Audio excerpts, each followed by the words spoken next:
conditional classல third type பார்க்கிறோம். if classல had ஓட verb 3 இருந்ததுனால had been நாலும் beenங்கிறது be ஓட verb 3 தான். இப்ப had ஓட verb 3 அப்படி that is past perfect tense இருந்ததுனா main classல would, could, should, might have ஓட verb 3 சேர்த்து எழுதணும். இது rules. listen series sentence இது possibilities இல்ல முடிஞ்சு போனதா இன்னும் second type மாதிரி தான். if I had played well had played இங்க பாருங்க had plus verb 3 இருக்கு. அப்ப நான் நல்லா விளையாண்டிருந்தேனா I would have gotten the first place.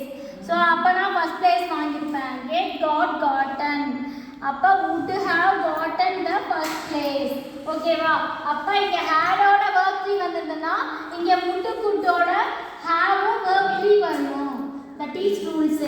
So அங்க பாருங்க if he had studied well he had studied அப்ப had studied had ஓட verb 3 இருக்கு.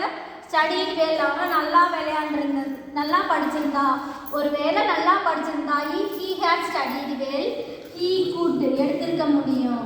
he could have won the first rank வாங்கிக்க முடியும். ஓகேயா? சோ அப்ப had verb 3 வந்தா would could ஓட have போட்டு verb 3 சேர்த்து எழுதணும்.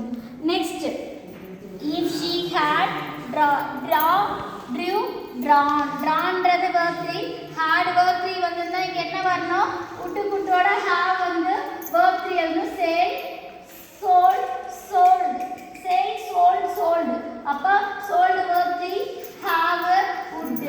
so அப்ப if she had drawn the color picture if she had drawn வரைஞ்சிருந்தா color picture வரைஞ்சிருந்தா she would have sold for many dollars நிறைய டாலர்ஸ்க்கு அவங்க வித்திருந்திருப்பாங்க. ஓகேவா?